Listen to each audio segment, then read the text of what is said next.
Vaša ekscelenca, veleposlanik Republike Poljske v Sloveniji, gospod Olenski, spoštovani dr. Ciril Ribičič, spoštovane državne svetnice in svetniki, spoštovana javnost. Danes se v Državnem svetu pogovarjamo o temelju državnosti, o ustavi. Veleposlanik Republike Poljske bo predstavil ustavo, ki je nastala v času, ko so drugje še razmišljali o tem, da se narodi pravzaprav oblikujejo, ko nihče drugi v Evropi ni imel temeljne listine, na podlagi katere bi bile zagotovljene pravice tako vladajočim kot njihovim podanikom.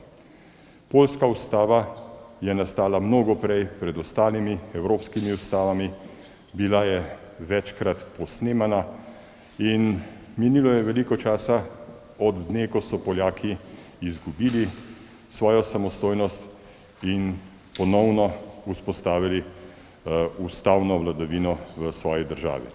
Republika Slovenija je relativno mlada država. Naša ustava je stara približno 30 let. Kakšne so vzporednice, kakšne so razlike, kakšna je moderna ustavnost in kako smo se v Republiki Sloveniji naučili živeti skladno s svojo ustavo, koliko jo spoštujemo, ali jo je potrebno spremeniti, to so vprašanja, ki se venomer znova ponavljajo. Mogoče na katero izmed njih odgovorimo danes, ko nas njegova ekscelenca, veleposlanik Republike Poljske, seznani z njihovo izvirno ustavo in ko nam dr. Ciril Ribičič spregovori nekaj besed o naši slovenski ustavi. Vsi, brez izjeme, tako v parlamentu kot izven njega, govorimo o vladavini prava. In temelj vladavine prava je ustava. Koliko Slovenci v resnici spoštujemo ustavo, koliko jo nekateri poizkušajo zlorabljati in namesto vladavine prava uvajati vladavino pravnikov, je vprašanje, na katerega bomo v prihodnosti morali odgovoriti. No, danes se pa seznanimo z ustavama. Hvala lepa. Spoštovani gospod predsednik Državnega sveta, spoštovani državni svetniki, spoštovani gospod profesor. Najprej bi želel izraziti iskreno zahvalo predsedniku Državnega sveta Republike Slovenije, gospodu Alojzu Kovšci, za vabilo k sodelovanju pri predstavitvi prve ustave modernega tipa v Evropi.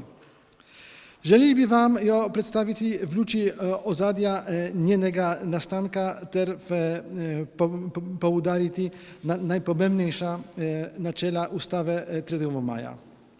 Žal bom govoril v poljščini, ker sem v Sloveniji od nedavna. Celotno besedilo v slovenščini pa boste prijeli natisnjeno.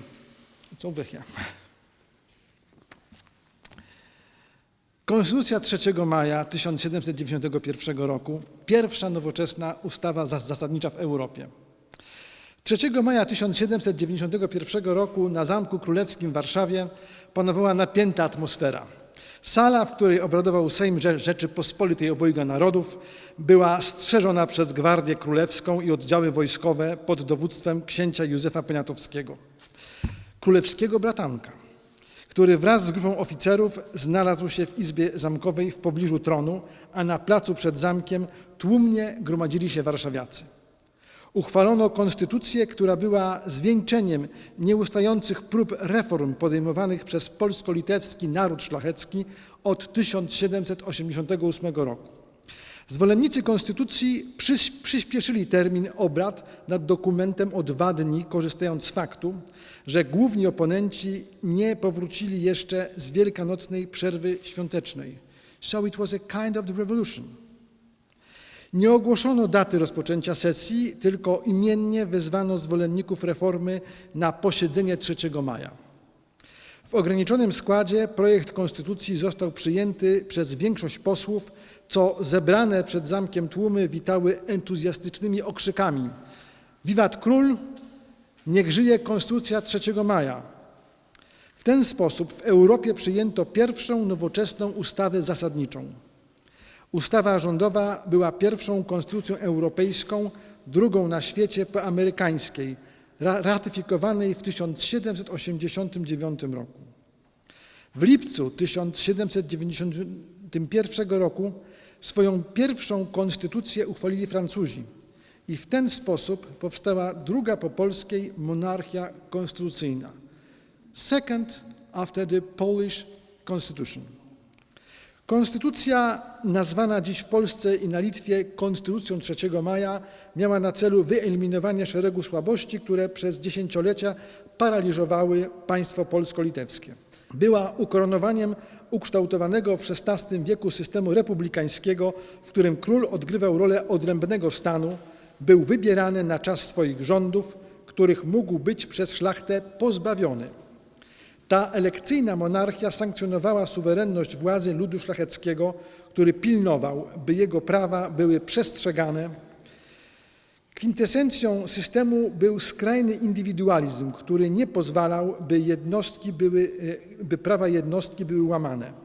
Stąd też instytucja liberum veto, sprzeciwu instytucji politycznej, która z czasem doprowadziła do degeneracji rządów w Polsce i uczyniła niemożliwym proces legislacyjny w parlamencie, Sejmie Najjaśniejszej Rzeczypospolitej Obojga Narodów. Konstytucja 3 maja 1791 roku zniosła między innymi możliwość liberum veto. Ograniczyła demokrację szlachecką i przekształciła monarchię elekcyjną w dziedziczną. Ograniczyła indywidualizm paraliżujący rządy prawa. Z dzisiejszej perspektywy reformy te mogą wydać się krokiem wstecz, ale w rzeczywistości pozwoliły one Rzeczypospolitej zerwać ze spuścizną stuleci, uniemożliwiającą jej rozwinięcie się w nowoczesny, efektywny organizm państwowy i tym samym oprzeć się rosnącym apetytom terytorialnym sąsiednich imperiów. Niestety okazało się, że wysiłki reformatorskie państwa polsko-litewskiego nadeszły zbyt późno. Związki między Polską i Litwą sięgają roku 1386, kiedy to wraz z małżeństwem królowej Polski Jadwigi i wielkiego księcia litewskiego Jagiełły doszło do zawarcia unii personalnej. Sojusz zacieśniono w 1569 roku, a powstała w wyniku Unii Lubelskiej utworzona na zasadzie dobrowolnej, równoprawnej Unii Rzeczypospolita Obojga Narodów była jednym z największych państw XVI-wiecznej Europy, rozciągając się od Bałtyku po Dniepr. Państwo polsko-litewskie zostało oficjalnie nazwane Rzeczypospolitą Obojga Narodów. W ówczesnym kontekście naród rozumiany był jako szlachta polska i litewska, jak również ruska. Duża i zróżnicowana społeczność stanowiąca około 15% ludności. Just 15% of all the population it was a nobility, which had their rights. Jej członkowie wyznawali różne religie i mówili różnymi językami, więc poziom wolności religijnej w Rzeczypospolitej był wyższy niż w innych częściach Europy. Szlachta cieszyła się tak zwaną złotą wolnością, na którą składały się liczne przywileje, swobody i równy udział w życiu politycznym, na sejmikach, lokalnych parlamentach i w sejmach. W wyborze króla, gdyż państwo polsko-litewskie stało się monarchią elekcyjną po śmierci ostatniego króla z dynastii Jagiellonów w 1573 roku. W czasie, gdy większość krajów europejskich wkraczała na ścieżkę centralizacji, absolutyzmu i wojen religijnych, Rzeczypospolita eksperymentowała z decentralizacją, demokracją szlachecką i tolerancją religijną. Ale ta złota wolność miała też swoje ciemne strony. Polska, litewska oraz ruska arystokracja troszczyła się przede wszystkim o własne przywileje, a nie mogąc uzgodnić kandydata z własnego grona, szukała pretendentu do warszawsko-krakowskiego tronu za granicą. Zagraniczni królowie często podporządkowywali pozycję Rzeczypospolitej interesom własnej dynastii i państwa, będąc jednocześnie zmuszani do ciągłego poszukiwania konsensusu z silną szlachtą. Nie tylko słabi władcy, ale i osłabiony Sejm umożliwił utrzymanie swobód szlacheckich, o których niektórzy pisarze polityczni pisali, że są nie swobodami, a swawolami. Zgodnie z zasadą szlachetnej równości każdy poseł mógł zawetować, a tym samym unieważnić wszystkie akty prawne przyjęte na posiedzeniu. Ze względu na taki system polityczny Rzeczypospolita była wyjątkowo podatna na ingerencję sił obcych. Sam jeden przekupiony głos wystarczył, aby zablokować ważne decyzje polityczne i propozycje reform. Nic dziwnego zatem, że w połowie XVIII wieku polscy magnaci obok angielskiej arystokracji byli uważani za najbogatszych w Europie. To właśnie złota wolność szlachecka spowodowała narastającą anarchię polityczną w Rzeczypospolitej.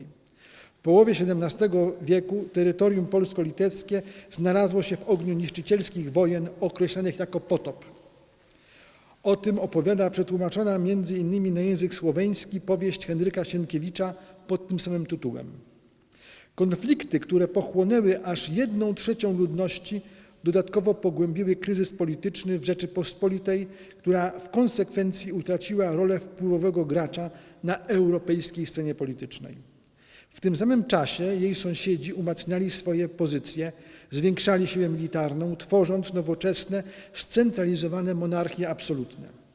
Coraz bardziej ingerowali w sprawy wewnętrzne Rzeczypospolitej, która od 1717 roku stała się de facto protektoratem Imperium Rosyjskiego.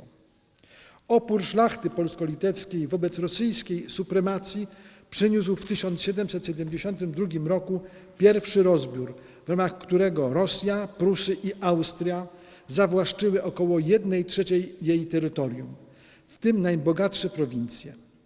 Sprzyjające międzynarodowe okoliczności dla zmian nastały w 1788 roku. Rosja i Austria były uwikłane w wojnę z Imperium Osmańskim, jednocześnie Rosja była w stanie wojny ze Szwecją. W tym czasie szlacheccy posłowie Rzeczypospolitej zebrali się na Sejmie, który ustanowiono nadzwyczajnym, nadając mu potem nazwę czteroletniego lub wielkiego.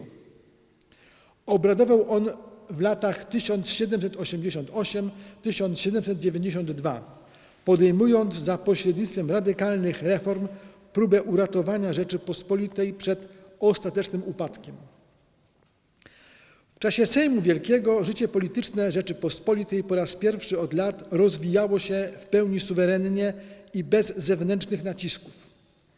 Wieści o rewolucji francuskiej wzmogły polsko-litewski ferment społeczny, a wolna prasa szczegółowo informowała obywateli o tym, co dzieje się na świecie. Bierni dotychczas mieszkańcy Warszawy zaczęli interesować się sprawami politycznymi. Szlacheckie stronnictwa reformatorskie przekonały do siebie króla Stanisława Augusta Poniatowskiego, który wraz z przywódcą reformatorów Ignacym Potockim i czołowym przedstawicielem polskiego oświecenia jezuitą Hugonem Kołłątajem przystąpiły do opracowywania konstytucji.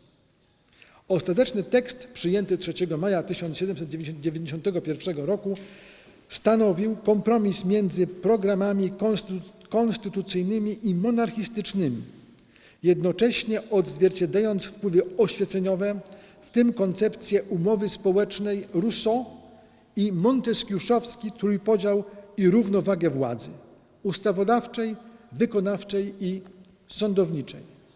Polska była i jest państwem prawa. Konstytucja dążyła do stworzenia efektywnej monarchii konstytucyjnej, znosząc szkodliwą parlamentarną praktykę liberum veto. Aby ograniczyć obce wpływy, wprowadziła monarchię konstytucyjną zamiast monarchii parlamentarnej. Wzmacniała legislacyjną rolę Sejmu, ograniczała przywileje szlachty, dopuszczając, choć w ograniczonym stopniu, mieszczaństwo do życia politycznego. Umożliwiła obywatelom udział w życiu politycznym, ludność chłopską oddając pod opiekę państwa, nie znosząc jednak jeszcze pańszczyzny, ale dając możliwość wykupu w dobrach narodowych. Pozbawiła część praw politycznych biedną szlachtę, co ukróciło korupcję polityczną. Reformy spotkały się z szerokim poparciem społecznym. Mieszczaństwo oklaskiwało konstytucję, nieco mniej entuzjazmu było na prowincji. Konstytucję poparła natomiast większa część średniej szlachty. Nie wszyscy byli zadowoleni ze zmian, które wniosła nowa konstytucja. Przeciwnicy reform grupy szlachty polsko-litewskiej w obawie przed utratą przywilejów zwróciła się po pomoc do carycy Rosji. Katarzyna Wielka skierowała przeciwko Polsce 100-tysięczną armię, aby rozprawić się z tzw. francuską plagą, za jaką uznano reformy polityczne w Rzeczypospolitej. Kontakty Sejmu z francuskim Zgromadzeniem Narodowym stały się pretekstem do walki z międzynarodowymi działaniami spiskowymi. 18 maja 1792 roku rosyjska armia przekroczyła granice Rzeczypospolitej i wybuchła wojna w obronie konstytucji. Pomimo bohaterskiej walki polscy patrioci ponieśli klęskę, której skutkiem było obalenie konstytucji i drugi rozbiór Polski w 1793 roku. 3 lata później, po trzecim rozbiorze w 1795 roku, Polska i Litwa na 123 lata zniknęły z politycznej mapy Europy. Konstytucja 3 maja obowiązywała niespełna 19 miesięcy, a niektóre jej postanowienia w praktyce nigdy nie weszły w życie. Przez współczesnych była uznawana za najnowocześniejszy dokument tych czasów. Niektórzy idealizowali jej treść, podczas gdy inni krytykowali ją za niedostateczne postępy w wysiłkach reformatorskich. Dla późniejszych pokoleń Konstytucja 1791 roku miała wielkie znaczenie symboliczne. Szczególnie Polacy postrzegali ją jako ucieleśnienie polskiego oświecenia i wynieśli ją do rangi symbolu narodowego, który w XIX wieku pomagał im w walce o niepodległość. Po odzyskaniu niepodległości w 1918 roku Konstytucja 3 maja była honorowana jako symbol niepodległości, całości i obywatelskich cnót Rzeczypospolitej. Zakazana przez komunistów, którzy zabronili świętować rocznicy 3 maja, była nadal obecna w pamięci Polaków, którzy 3 maja 1981 roku ufni w potęgę Solidarności na nowo postawili ją jako wzór wolności politycznej i demokracji. W okresie stanu wojennego wprowadzonego przez komunistów przeciw Solidarności 13 grudnia 1981 roku dzień 3 maja stał się na powrót świętem narodowym czczonym w pokojowych manifestacjach brutalnie tłumionych przez komunistyczną milicję. Po odzyskaniu wolności i demokracji w czerwcu 1989 roku Polacy już w sposób wolny i nieskrępowany świętują datę uchwalenia ustawy majowej. Data uchwalenia Konstytucji zachowuje w pełni swoje symboliczne znaczenie, a 3 maja jest narodowym świętem zarówno w Polsce, jak i na Litwie.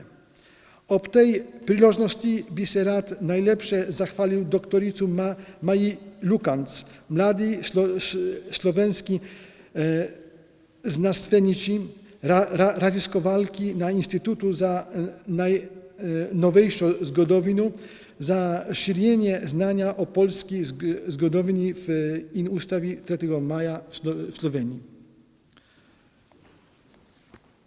Hvala lijepa.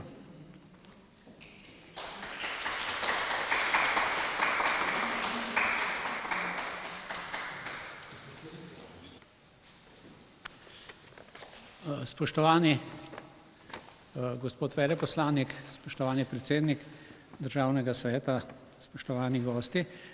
Najprej bi se rad lepo predsedniku Državnega sveta zahvalil za povabilo. Predpostavljam, da me je povabil kot profesorja, ki je pred 30 leti vodil v ustavni komisiji v tej hiši skupino za državno ureditev. Zaradi nekaj odprtih vprašanj, ne nekaj jih naštejem, svetost življenja, prekinitev nosečnosti, regionalizem, dvodomnost, volilni sistem, je bil sprejem nove ustave preložen na obdobje po osamosvojitvi.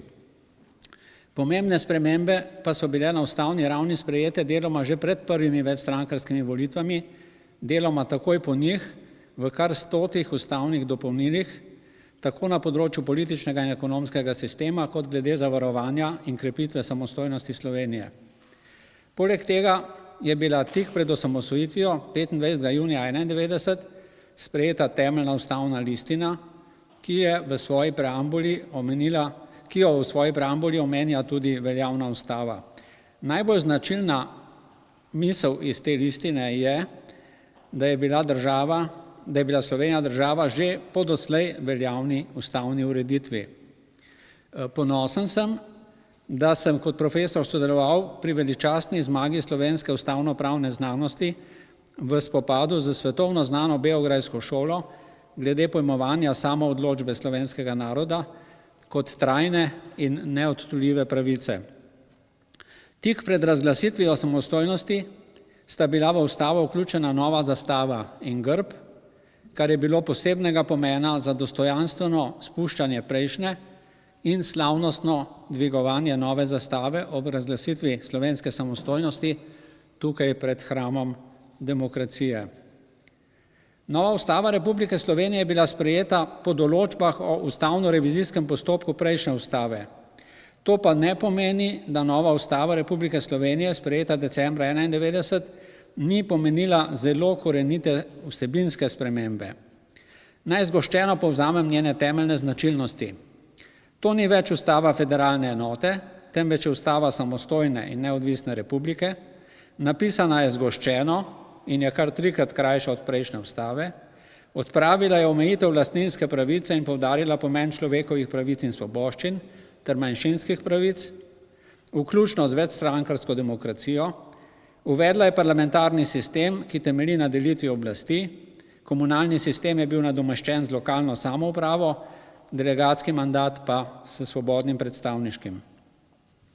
Ustava ni bila naklonjena regionalizmu in ustanovitvi zbora pokrajin, češ da je za kaj takega prezgodaj. Kot kompromis pa je uvedla ob državnem zboru državni svet. Ta ne sodeluje neposredno v ustavno-revizijskem postopku, v zakonodajnem postopku pa samo prek pripomb svojih delovnih teles in z možnostjo vlaganja odložilnega veta. Kljub temu opravlja pomembne funkcije svetovanja in nadzora, ki naj prispevajo k večji kakovosti zakonodaje in ali so namenjeni ponovnemu razmisleku zakonodajalca o ustreznosti novih zakonskih rešitev. Naj s tem v zvezi rečem, da se v Sloveniji uveljavlja rokohitrska miselnost, da lahko zahtevamo ukinitev vsake institucije, tudi državnega sveta, če sprejme neko odločitev, s katero se ne strinjamo. Državni svet pa je treba krepiti, ne ukinjati, saj v delovanje parlamentarnega sistema vnaša glas razuma. Ustava posebej poudarja načelo delitve oblasti na zakonodajno, izvršilno in sodno in vzpostavlja sistem medsebojnih zavor in ravnovesij.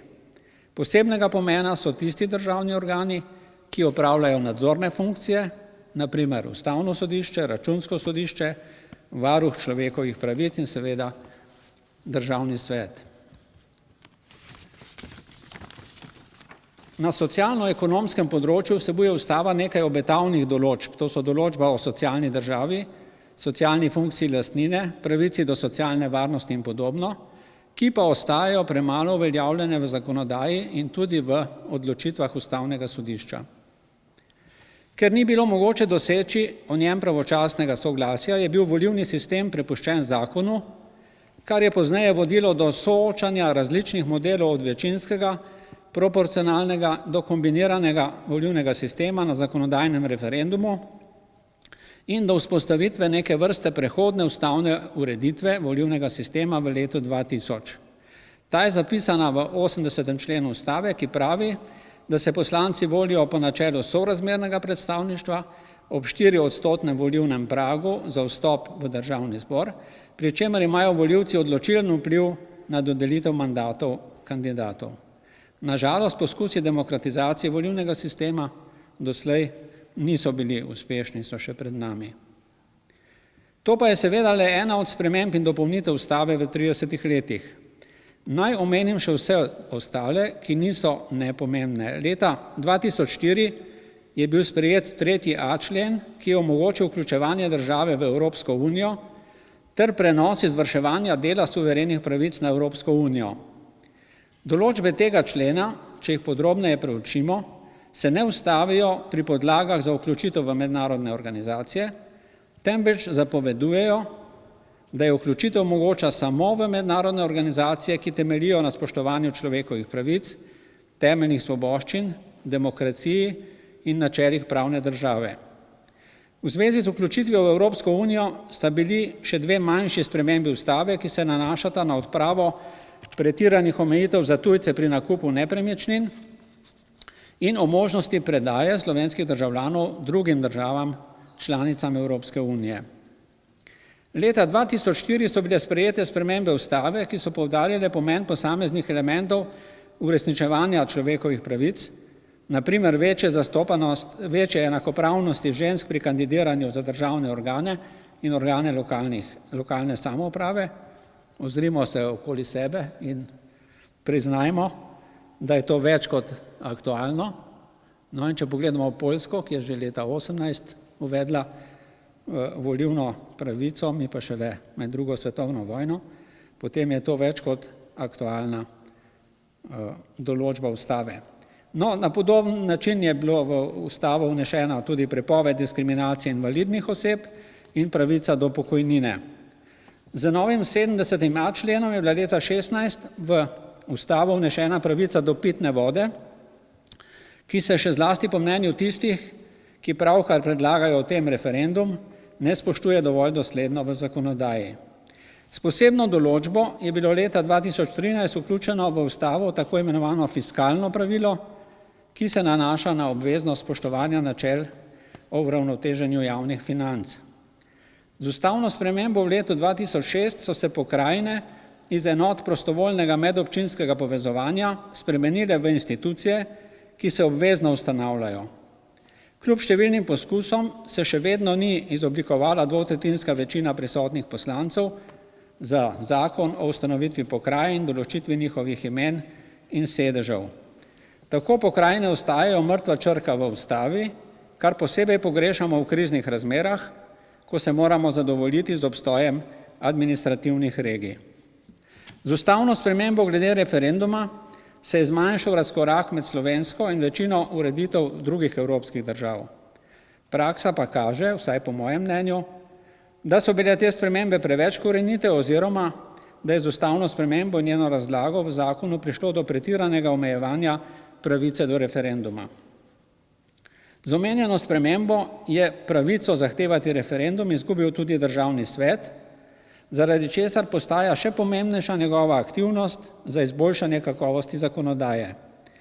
Pri tem je napačno vrednotiti prispevek Državnega sveta samo po tem, kolikokrat je bil uspešen s svojim odložilnim vetom, ker lahko s pripombami svojih delovnih teles, seveda kadar so uspešne, prispeva več k kakovosti zakonodaje, kot če vloži odložilni veto.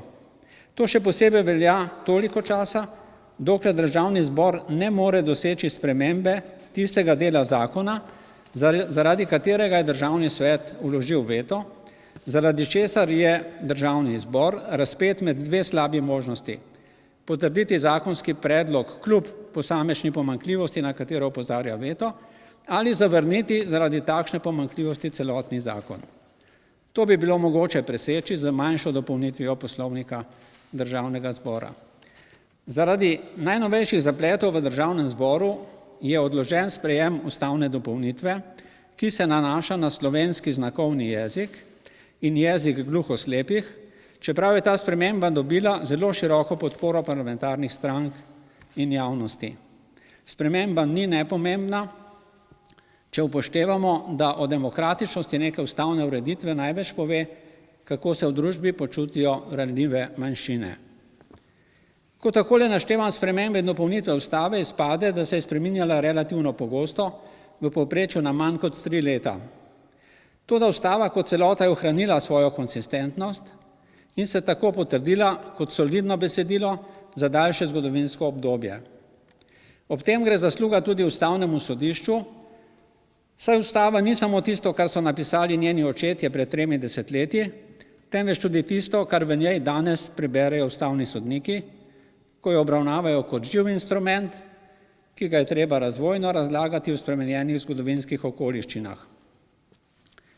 Da ne bom preveč prozaičen ob tako imenitnem jubileju, kot bo 30-letnica sprejema Ustave Republike Slovenije, naj ob tem rečem, da Državni svet spet prehiteva druge institucije v naši državi, ki se komaj pripravljajo na to decembrsko obeležitev 30-letnice. Po mojem mnenju Ustava ni zapisana za mirne čase, njene omejitve za državne organe in njena jamstva na področju varstva človekovih pravic dobijo poseben pomen v krizah vseh vrst, ekonomskih, vladnih in epidemioloških. Zato se ne bi smelo zgoditi to, kar se je zgodilo nedaleč od tu, mislim na odnašanje protestnikov, ki so brali Ustavo s Trga Republike. Končno gre za trg, s katerega je policija mirno pospremila Miloševićeve mitingaše, ki so hoteli preprečiti sprejem Ustave samostojne Slovenije in iz Slovenije narediti Beogradu podrejeno provinco. Drugi z vidika Ustave pomemben primer je poskus sankcioniranja dijakov, ki so na Trgu Svobode v Mariboru mirno protestirali pod geslom Zahtevamo šolo. Odlika tega primera je, da ni bilo treba mesece in leta čakati, da bi na koncu odločitev o oprostitvi protestnikov sprejemalo ustavno ali celo Evropsko sodišče za človekove pravice, ker je sodnica že na prvi stopnji sojenja ravnala, kot da je sočasno tudi ustavna in evropska sodnica. Osebno menim, da bi bila primerna dobrodošlica pri odgovornem vstopanju mladih v svet odraslih, če bi namesto kaznovalnih postopkov znižali starostno mejo za pridobitev volilne pravice. Ob koncu naj iskreno čestitam svetnicam in svetnikom Državnega sveta k vložitvi zakona, ki se nanaša na kršitve pravic kreditojemalcev kreditov v švicarskih frankih, kar kaže na razumevanje, empatijo in spoštovanje osebnega dostojanstva prevaranih kreditojemalcev in je posebej pomembno, ker je kaže na pogum, da si nekdo upa zameriti domačim in mednarodnim centrom finančne moči. Hvala lepa za pozornost.